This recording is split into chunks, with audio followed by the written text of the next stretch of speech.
Halo guys, assalamualaikum, selamat datang kembali di NN Top 11 Channel. Apa kabar semuanya? Semoga teman-teman selalu sehat dimanapun berada. Hari ini saya akan menjawab komentar dari Bang Andre Kurniawan 874 yang bilang, Bang, kapan tutorial bermain tiki taka dan drill apa yang dilakukan biar penguasaan, penyerangan, dan lain-lain sebagainya lebih mantap. Oke, jadi katanya gitu guys. Dan kebetulan musim lalu tim saya juga menggunakan strategi tiki taka ya guys ya, dimana dengan strategi ini tim saya mampu mempertahankan quadruple untuk yang keempat kalinya secara beruntun. Nah, dengan strategi yang saya terapkan musim lalu tim saya berhasil meraih 51 kemenangan dengan rasio kemenangan mencapai 98%, mengemas 377 gol dan meraih 44 clean sheet guys. Di liga tim saya juga bermain cukup baik dengan meraih 100% kemenangan. Kemudian di kompetisi cup tim saya bermain kurang maksimal di babak semifinal dan sempat dikalahkan oleh Salvador BA dengan skor telak 5-3, tapi beruntung di leg kedua akhirnya tim saya mampu comeback dan berhasil mengalahkan mereka dengan skor telak 5-2. Kemudian di babak final kita mampu meraih kemenangan atas Interclub dengan skor telak 4-0. Nah, di babak final kompetisi Liga Elite tim saya juga bermain cukup baik dengan mengalahkan AFC Dons dengan skor telak 3-0, dan di babak final Ultimate Cup tim saya juga main bagus dengan mempermalukan Bingo FC dengan skor telak 9-0.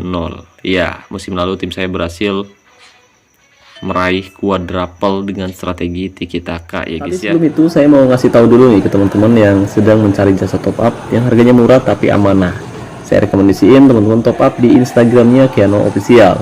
Nah, cara top upnya sangat mudah guys. Pertama, kamu bisa masuk ke Instagram atau websitenya Kiano Official melalui link yang sudah saya sematkan pada deskripsi video ini. Kemudian kamu bisa pilih top up via WhatsApp. Nah, nanti kamu tinggal bilang aja ke adminnya Kiano Official, Bang, saya mau top up game Top 11, minta list harganya bang. Nah, gitu ya guys ya. Tapi jangan lupa bilang rekomendasi dari NN Top 11. Jadi tunggu apa lagi nih? Khusus buat player Sultan yang berencana top up untuk memperkuat timnya musim ini, kamu bisa top up di Instagramnya Kiano Official dan linknya sudah saya sematkan pada deskripsi video ini. Tapi sebelum saya membahas lebih jauh, ada baiknya buat teman-teman yang kebetulan nonton video ini, sebelum nonton jangan lupa tekan dulu tombol like-nya guys. Dan buat teman-teman yang belum subscribe, silahkan subscribe dulu ya guys ya. Selain itu saya juga mau disclaimer terlebih dahulu bahwa apa yang akan saya bahas di dalam video ini murni pendapat saya pribadi. Jadi jika nanti ada teman-teman yang tidak sependapat dengan saya, kamu bisa tinggalkan komentar di bawah video ini. Oke guys, jadi musim lalu ketika tim saya berhasil mempertahankan quadruple untuk yang keempat kalinya secara beruntun, musim lalu saya menerapkan formasi dengan pakem 3 back, yaitu formasi 3-1-4-1-1. Nah, kurang lebih formasinya seperti ini guys. Karena sekarang masih dalam periode awal musim dan lawan yang dihadapi pun tidak terlalu berat ya guys ya.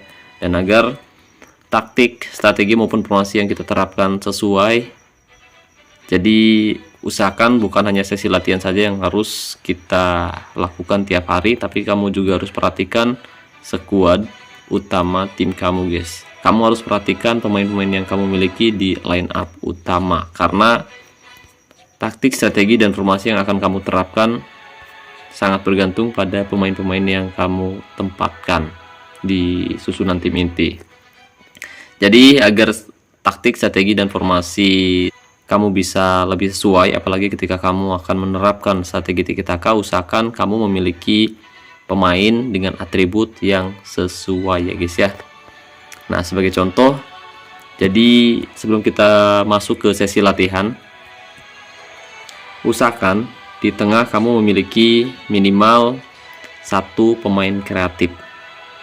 Usahakan minimal kamu punya satu pemain kreatif untuk mengatur tempo permainan di area tengah. Nah, untuk atributnya sendiri, di sini pastikan kamu memiliki pemain yang punya atribut umpan yang bagus ya guys ya. Kemudian penempatan posisi dan kreativitasnya juga tinggi. Itu atribut kunci untuk gelandang regista. Ya, intinya meskipun kamu tidak memiliki pemain dengan gaya main, gak apa-apa, yang penting minimal kamu punya pemain yang kreatif guys. Nah, di sini saya menempatkan dua midfielder center. Yang pertama gelandang regista, di mana dia punya atribut umpan, penempatan posisi dan kreativitas yang cukup baik. Kemudian di sampingnya, di sini saya menempatkan gelandang Mezzala. Gelandang Mezzala juga cenderung memiliki atribut yang cukup bagus ya guys ya, dimana saya juga meningkatkan kreativitas pemain ini cukup tinggi. Dia punya kreativitas, passing, dan juga dribble yang bagus. Selain itu, gelandang Mezzala juga cenderung melakukan tembakan dari luar kotak penalti, tembakan-tembakan yang cukup mengejutkan, dan dia seringkali bermain agak sedikit melebar. Jadi pastikan kamu melatih atribut umpan, dribble, dan juga kreativitas, serta pastikan punya tembakan dan penyelesaian yang cukup bagus. Selain itu, di area sayap, di sini pastikan kamu menempatkan pemain-pemain yang sama. Jadi kalau misalkan kamu cenderung menggunakan strategi tiki-taka, pastikan setiap pemain yang kamu miliki punya atribut passing yang bagus ya guys ya.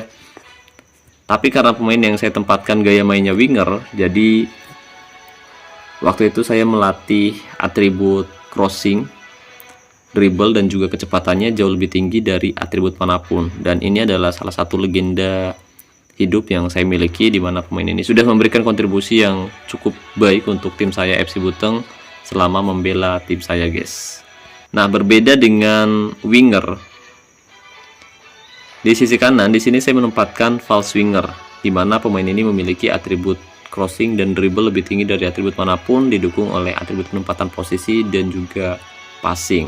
Nah, pemain ini juga punya kontribusi yang sangat bagus untuk tim saya musim lalu guys, dimana pemain berusia 25 tahun ini memberikan banyak assist untuk tim saya. Nah, musim ini pemain ini juga sebenarnya masih bisa dilatih lagi secara individu ya guys ya, terlebih atribut klubnya sudah lumayan rendah, jadi ada kemungkinan atribut terang bisa meningkat lebih mudah. Oke. Nah, di posisi gelandang serang tengah di sini saya menempatkan penyerang dengan gaya main Engance. Jadi pemain ini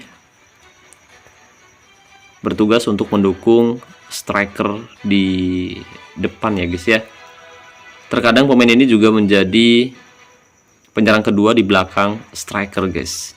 Dan untuk atribut kuncinya di sini teman-teman bisa perhatikan, saya melatih atribut passingnya lebih tinggi dari atribut manapun. Kemudian finishing juga ada di bawah atribut passing, didukung oleh kreativitas, penjagaan, dan penempatan posisi serta kebugaran ya guys ya. Nah, di belakang pemain yang sudah kita bahas tadi, di sini saya menempatkan gelandang perebut bola. Jadi pemain ini sebenarnya bukan pemain didikan saya sendiri, tapi pemain yang saya beli dari pemandu bakat. Nah, di sini pastikan kamu menempatkan pemain agresif ya guys ya. Pemain agresif, kemudian dia memiliki penempatan posisi, penjagaan, dan juga tackle yang bagus serta berani. Ini khusus untuk gelandang perebut bola, tapi kalau untuk gelandang jangkar berbeda guys. Pastikan kamu menempatkan pemain yang kuat, bugar, punya tackle, penjagaan, dan juga penempatan posisi yang bagus serta passing yang bagus juga untuk menghentikan tekanan lawan di area tengah sebelum masuk ke lini pertahanan tim kita guys. Untuk gelandang jangkar.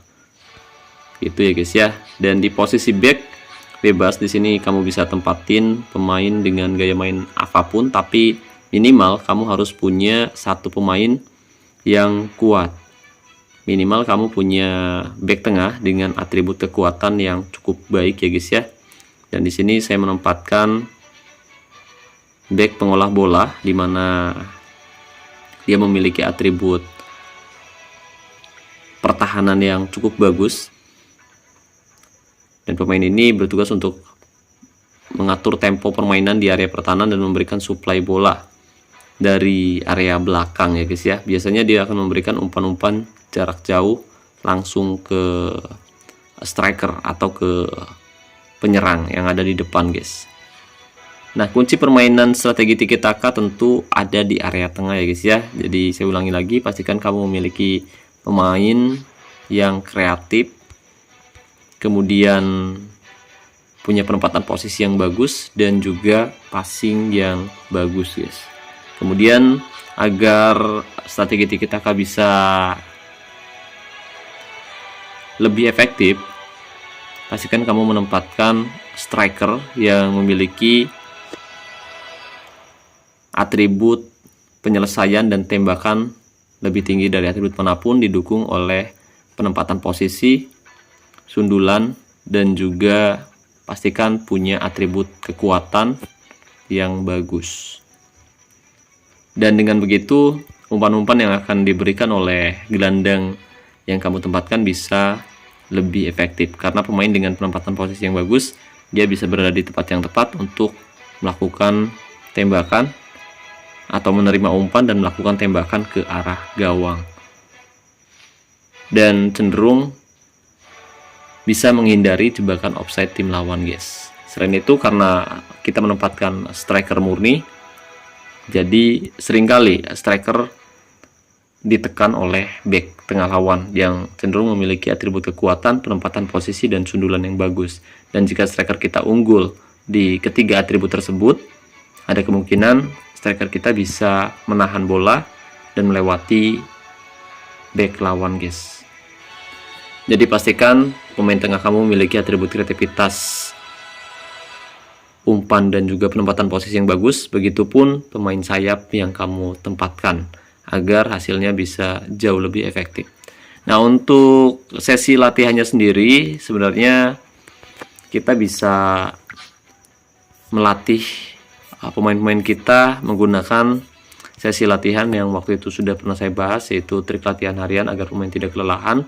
Pakai strategi itu juga bagus, karena yang paling penting bukan hanya pada sesi latihan harian ya guys ya, bukan hanya pada sesi latihan tim, tapi yang paling penting ada pada sesi latihan individu. Bagaimana kita menempatkan pemain dengan atribut yang sesuai dengan posisi, gaya main, maupun keahlian khususnya guys. Nah, kalau sesi latihan harian di sini kita bisa fokus pada peningkatan bonus ketajaman dan juga from latihan saja guys. Nah, untuk taktiknya sendiri di sini kita bisa menerapkan taktik dengan mental tim menyerang, fokus umpan, perpaduan, atau misalkan kamu punya salah satu pemain yang bagus, seperti contoh saya seringkali menggunakan fokus umpan melalui sayap kanan, karena di sini saya menempatkan Ole Romeni yang memiliki atribut passing, dribble, dan crossing jauh lebih tinggi dari pemain manapun. Selain itu dia juga cukup kreatif guys. Jadi saya seringkali menggunakan fokus umpan melalui sayap kanan dengan gaya umpan pendek. Dan untuk serangan balik mati, tujuannya agar tim kita bisa lebih banyak mendominasi penguasaan bola, bisa lebih fokus menguasai bola. Kemudian untuk gaya tekanan rendah, gaya tackle, di sini kamu bisa gunakan gaya tackle mudah atau normal atau juga keras. Tapi agar pemain kita tidak banyak melakukan pelanggaran, usahakan gunakan gaya tackle mudah terlebih dahulu. Nanti kalau misalkan lawannya berat, kamu bisa atur menggunakan gaya tekanan normal atau gaya tekanan tinggi. Tapi untuk laga-laga harian pastikan gunakan gaya tackle mudah ya guys ya. Nah, untuk gaya tekanan sendiri di sini usahakan gunakan gaya tekanan rendah agar pemain kita tidak mudah lelah guys. Karena kalau misalkan kita menggunakan gaya tekanan tinggi sejak menit awal, pemain kita bisa mudah kelelahan sebelum pertandingan berakhir. Nah, kalau misalkan kita nggak hadir, tentu ini akan sangat beresiko sekali ya guys ya. Bisa membuat pemain-pemain yang kita tempatkan di line up utama cedera gitu guys. Jadi hindari gaya tekanan tinggi, kecuali kalau misalkan kamu hadir saat pertandingan. Begitupun dengan gaya penjagaan. Di sini kamu bisa menggunakan gaya penjagaan jaga daerah tertentu.